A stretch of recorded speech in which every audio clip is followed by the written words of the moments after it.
예, 석종득입니다. 선거 컨설턴트이고요. 지금은 전략 컨설팅 그룹 창의 대표 컨설턴트로 활동하고 있습니다. 이번에는 선거교실입니다.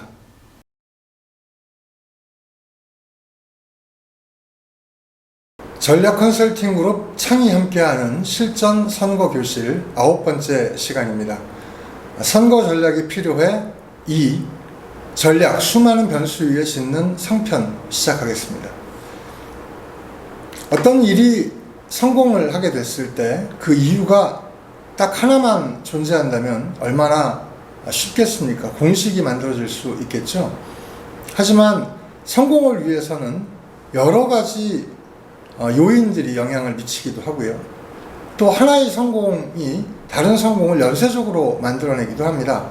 하지만 아무리 노력을 해도 성공을 얻기가 매우 어려운 그런 경우도 적지가 않죠.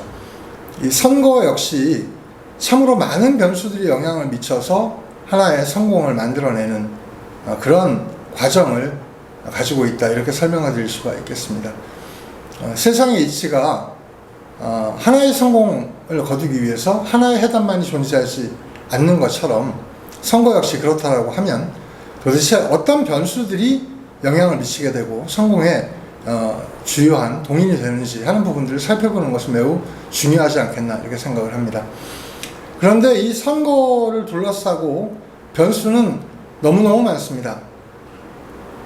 어떤 분은 그렇게 얘기합니다. 포스터에 있는 인물, 이마가 좀 넓은데 이렇게 이마를 다 까고 사진을 찍으면 더 나으냐, 아니면 뭐 이마가 좀 덜 보이게 머리카락을 좀 아래로 내리고 찍는 게 더 좋으냐, 이런 걸 물어보시는 분이 계세요. 만약에 그런 것까지도 모두 변수로 생각을 한다면 수천 가지의 변수가 모여서 선거를 만든다, 이렇게 설명을 드릴 수가 있겠죠. 그래서 이런 많은 변수들을 좀 종합해서 오늘은 10개 정도로 한번 줄여서 주요한 변수들을 살펴볼까, 이렇게 생각을 합니다. 변수는 무궁무진하죠.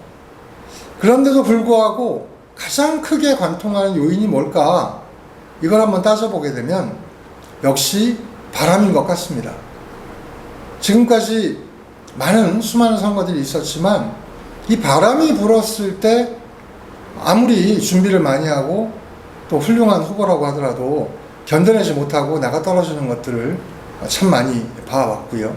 그래서 이 바람이라고 하는 것이 아주 세다, 이렇게 이야기를 하는데, 그렇게 바람이 불어도 전국에 있는 모든 의석들 중에서 3분의 2를 가져가기가 참 만만치가 않다. 그렇다면 바람보다 더 센 게 있지 않겠는가? 예, 그렇습니다. 바람보다 더 센 것은 원래 그 지역구가 가지고 있는 정치 지형입니다. 여기는 애초에 이쪽 당이 유리해 라고 하는 부분들을 뚫기는 참 만만치가 않다.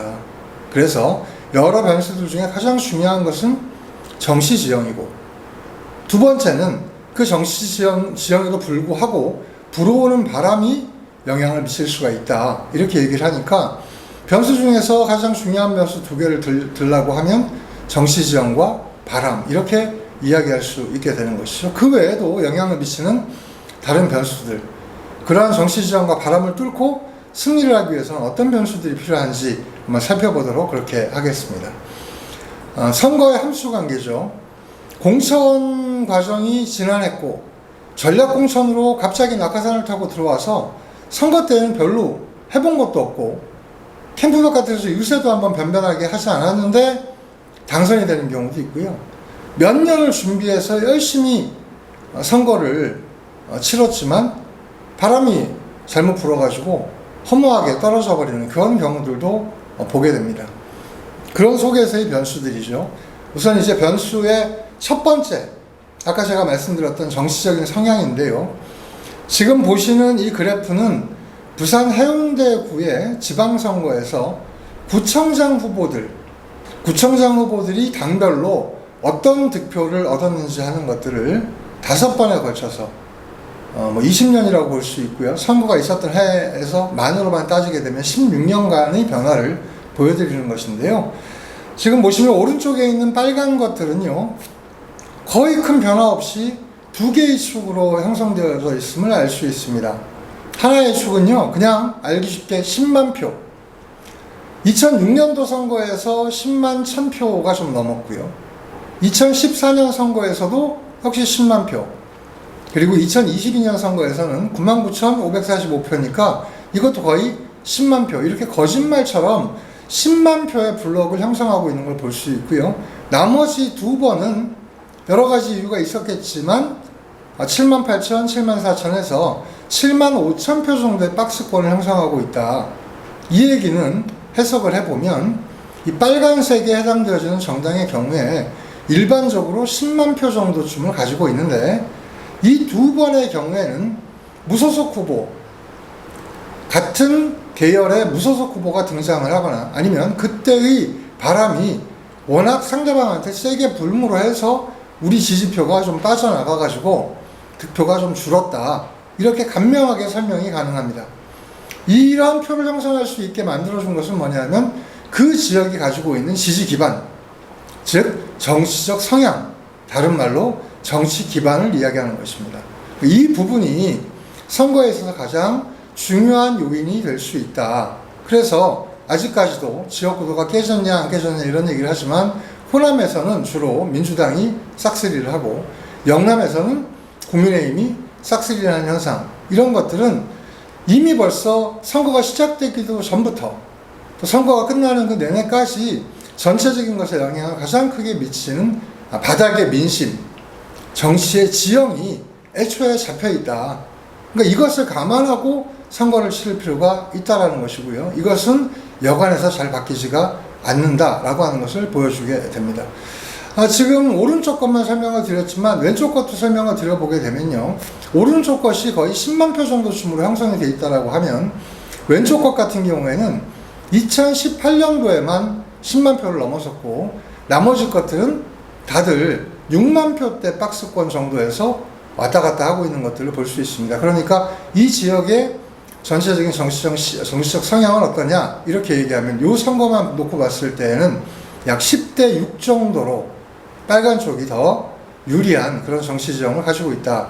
그럼에도 불구하고 2018년도에는 10만 표가 넘었고 상대적으로는 7만 5천 표 정도를 했기 때문에 오히려 승부가 달라졌던 경우를 보여주고 있는데요. 이것이 바로 뒤에가 설명을 드리겠지만 바람이죠.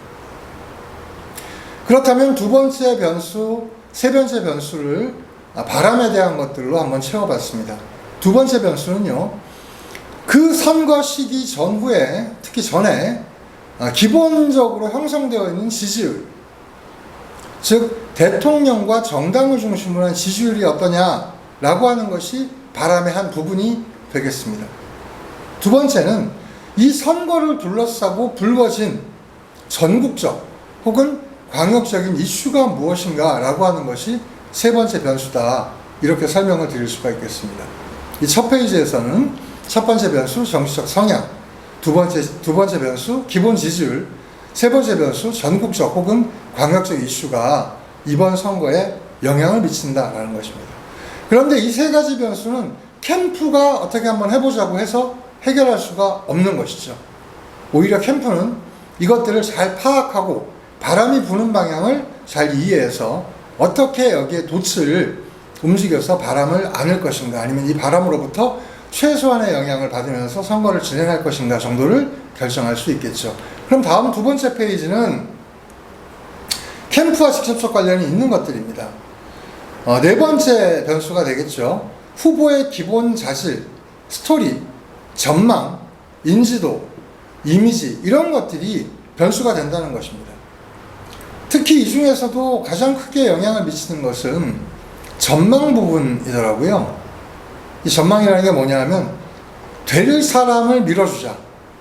우리 지역이 앞으로 성공하기 위해서는 이 사람을 큰 정치인으로 만들어 나감으로 해서 우리 지역을 키울 수 있다 라고 하는 것이 어려운 정치 지형에도 불구하고 선거를 뚫는 힘으로 작동됐던 경우들이 많이 있습니다.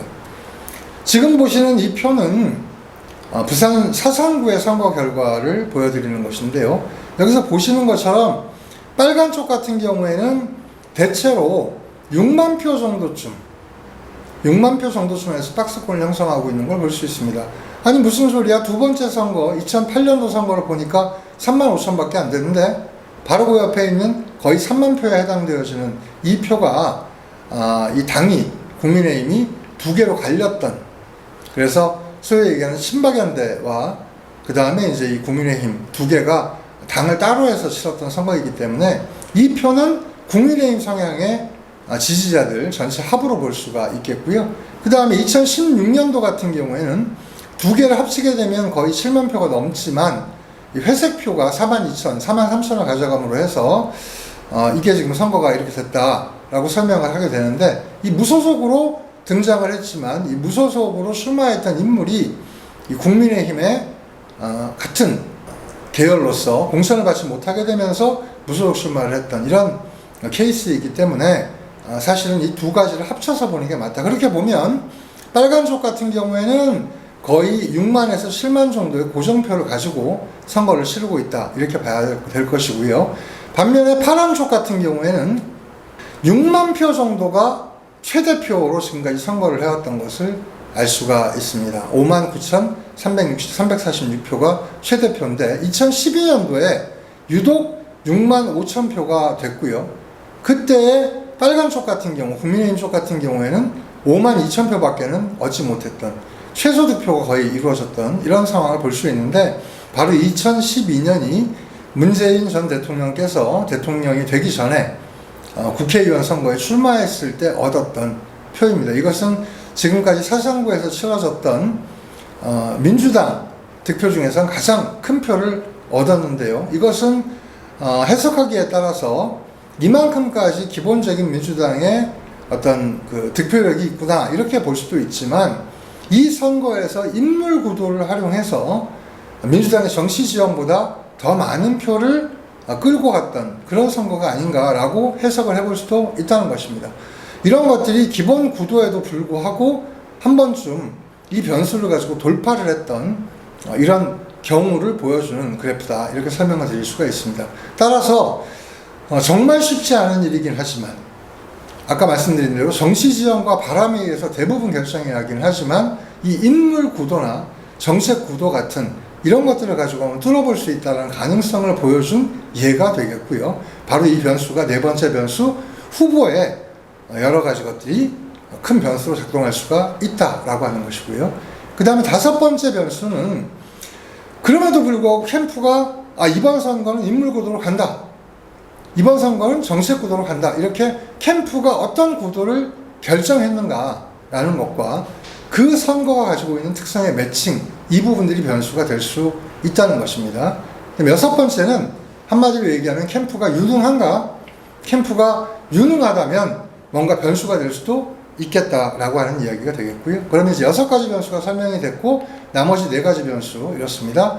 캠프의 정치, 인물, 정책 이슈, 슬로건, 논리와 메시지가 정확하게 잘 나갔는가? 그리고 구도를 전파하기 위해서 사용한 여러 가지 도구와 컨텐츠들이 적합하게 맞아떨어졌는가? 그 다음에 아홉 번째, 조직 결집이 가장 중요한 도구라고 할 수 있는 조직의 크기와 강도가 어떠한가? 그리고 선거 중 일어난 전국적 혹은 지역적 돌발 변수와 이슈가 있었는가? 그리고 그게 전파력이 어떠한가? 이런 것들이 변수가 된다는 것입니다. 이 중 가장 중요한 변수가 뭐냐라고 얘기하면 아까 세 페이지 중에서 맨 앞 페이지에 있는 부분이 가장 영향을 크게 미친다라고 하는 것이고요. 하지만 그것들은 캠프가 움직일 수 없는 그런 변수라고 보면, 그 뒤에 있는 두 페이지에 있는 것들 중에서 캠프가 이것을 얼마만큼 유능하게 잘 끌고 가느냐에 따라서 승부를 바꿀 수도 있겠고, 혹은 바꾸지는 못한다고 하더라도 이 승부에 큰 영향력을 미치면서 선거를 치러나갈 수가 있겠다라고 설명을 드릴 수가 있겠습니다. 자, 몰아보면요, 중요도가 어떠니? 라고 얘기하면 1, 2, 3번 이게 제일 중요하다. 그리고 맨 마지막에 선거 중에 일어난 전국적 혹은 지역적 돌발 변수와 이슈 전파력까지가 중요도에 가장 큰 영향을 미치고요. 이것들에는 캠프에 영향력을 미치기가 어렵다라는 겁니다. 그런데 캠프가 영향력을 미칠 수 있는 가장 중요한 것은 7번, 8번, 9번은 영향력을 미칠 수 있지 않겠냐. 그러면 4번, 5번, 6번 같은 경우는 어떠냐라고 했더니 영향력을 미칠 수 있긴 하지만 후보가 가지고 있는 기본 자질이나 스토리 전망 뭐 이런 것들은 사실은 가지고 있지 못한 걸 가지고 캠프가 어떻게 해볼 수 있는 건 없거든요. 그러다 보니까 보통이다라고 표시를 한 것입니다. 이렇게 몰아가지고 선거 변수와 관련해서는 크게 한 10가지 정도를 우리가 짚어볼 수 있지 않겠는가라는 것이고요. 세부 변수와 관련된 것들은 너무 많습니다. 그래서 우리가 학자들이 이걸 가지고 연구를 하기가 참 만만치가 않다. 홍보물 하나 안에 들어있는 여러 가지 유목적인 요인들만 하더라도 엄청나게 많기 때문에 이들 중에서 뭐가 좋은 영향을 미쳤는지, 결과에 영향을 미쳤는지를 따지는 일은 아주 만만치가 않기 때문에 그래서 사실은 연구에 어려움들을 겪는다. 이렇게 설명을 드릴 수가 있겠습니다. 기본적으로 우리나라의 선거는 공영선거이고요. 돈으로 묶고 아주 세세한 항목까지를 법적으로 묶어놓은 선거입니다. 그래서 저는 이 선거를 동량동수의 선거라고 이야기합니다. 작은 정당도 이 선거 때만큼은 큰 정당만큼 목소리를 한번 내볼 수 있고, 큰 정당이라고 하더라도 또 돈을 아무리 많이 가지고 있다고 하더라도 선거 때 쓸 수 있는 한계가 정해져 있는 그런 선거라고 하는 것이죠. 이런 속에서 당선으로 가는 선거의 기본 구조는 아까 말씀드린 것처럼 해당 지역의 정치적 성향, 그리고 그 선거에 영향을 주는 기본 지지율, 그리고 그 선거에 영향을 주는 전국 광역 이슈, 이런 정도가 가장 큰 영향을 미치게 되어 있고, 여기에 후보가 가지고 있는 자질 정도가 영향을 주게 된다라고 하는 것이고요. 우리가 한번 바꿔볼 수 있는 것은 뭐냐? 앞에 있는 것들은 우리가 바꿀 수가 없다고 하면 후보 스스로의 여러 가지 행위라든지 말이라든지 이런 것들을 한번 바꿔볼 수 있는 거죠. 또 참모들도 그렇고 조직도 그렇고 이런 것들이 그나마 선거 결과에 영향을 미치게 되더라는 것입니다. 그래서 이러한 것들이 한번 영향을 미치게 되면 선거의 결과를 바꿔볼 수도 있겠다라고 하는 것이고요. 뿐만 아니라 우리가 또 유념해야 될 것은 선거가 유기적으로 관계를 맺고 있다는 것입니다. 예를 들면 TV 토론을 우리 후보가 나가서 정말 잘했지만 그 TV 토론을 우리 지역구에 있는 유권자들이 보지 못하고 오히려 다른 지역구의 TV 토론을 본 다음에 같은 당이니까 아마 우리 지역에 있는 후보도 이럴 거야 라고 판단할 수 있다는 것이죠. 그것뿐만이 아니라 선거를 치러 나가면서 후보 한 명 한 명의 인지도가 높지 못한 채로 당 중심으로 선거를 치러 나가게 되는 경향성을 생각을 하고, 특히 바람 선거가 많이 이루어진다고 하면 결국은 수천 개의 캠프가 서로 영향을 주고받으면서 선거가 유기적으로 움직이기 때문에 캠프의 유능함만으로 선거를 치를 수 없다. 그러니까 캠프가 제대로 그럼에도 불구하고 자력 돌파를 해내려고 하면 첫 번째는 굳건한 체계를 갖추고 있는 것, 그리고 세상 돌아가는 것, 선거판이 돌아가는 것에 맞추어서 유연한 순발력까지 발휘해야 되는, 그래야만 성공을 담보할 수 있는 그런 일이 바로 선거다, 이렇게 설명을 드릴 수가 있겠습니다. 뭉뚱그려서 그 원리를 제대로 이해 못한 채로 지금까지 선거를 치러 오셨다면 오늘 말씀드린 10가지 변수를 조금 이렇게 종이에 좀 써놓고, 과연 우리 캠프는 이번 선거와 관련해서 이것이 어떻게 진행될까, 뭘 좀 보강해야 될까, 뭘 미리 준비해야 될까, 이런 형태로 고민을 하신다면 길게 봐서 선거 로드맵을 작성하는 기초가 될 것이다 라고 설명을 드리면서 오늘 9번째 시간 수많은 변수 위에 짓는 성편 모두 마치도록 하겠습니다.